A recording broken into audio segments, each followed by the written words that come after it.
Teachers, நிறைய பேர் வேதத்தை கற்றுக் கொடுக்கிறார்கள். நம்மளுக்கு எக்ஸஸ் இருக்கிறது இன்டர்நெட்லயும், யூடியூப், சோசியல் மீடியா.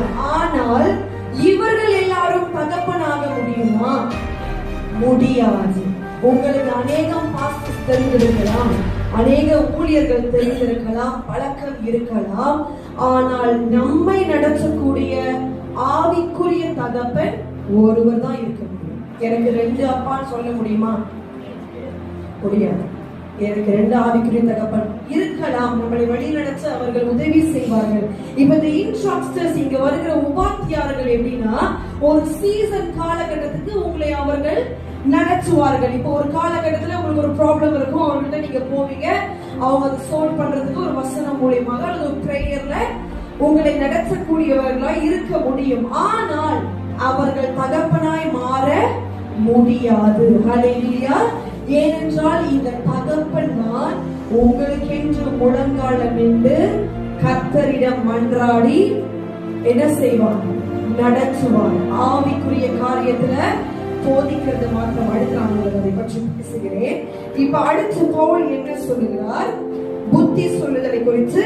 இட்ஸ் ஒரு ஃபாதர்லி டிசிப்ளின். பவுல் ரோமருக்கு எழுதினார். அதுக்கப்புறம் கொரிந்தியர் நம்ம பார்க்கிறோம். நிறைய காரியங்களை அவர் எழுதி கொண்டு வருகிறார். புதிய ஏற்பாட்டு சபை எப்படி இருக்கணும், இதுல பயங்கரமான சபை தான் கொரிந்து சபை. நீங்க படிக்கும் போது உங்களுக்கு தெரியும், பயங்கரமான இப்ப பார்க்காத காரியங்கள் கூட அந்த சபையில காணப்பட்டது. இது எல்லாத்தையும் பவுல் சுட்டி காட்டும் போது அவர் என்ன சொல்றார்? நான் உங்களை வெட்கப்படுத்த இதை செய்யல. அப்போ ஒரு கரெக்ஷன் வரும்போது அங்க கண்டிப்பா என்ன வரும்?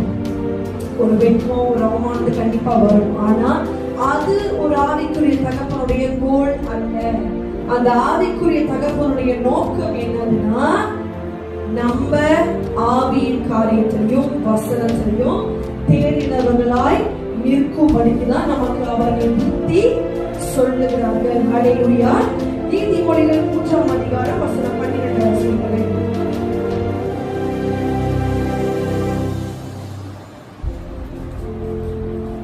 தகப்பன் தான் நேசிக்கிற புத்திரனை சிட்சிக்கிறது போல கர்த்தரும் எவனிடத்தில் அன்பு கூறுகிறாரோ அவனை சிட்சிக்கிறார்.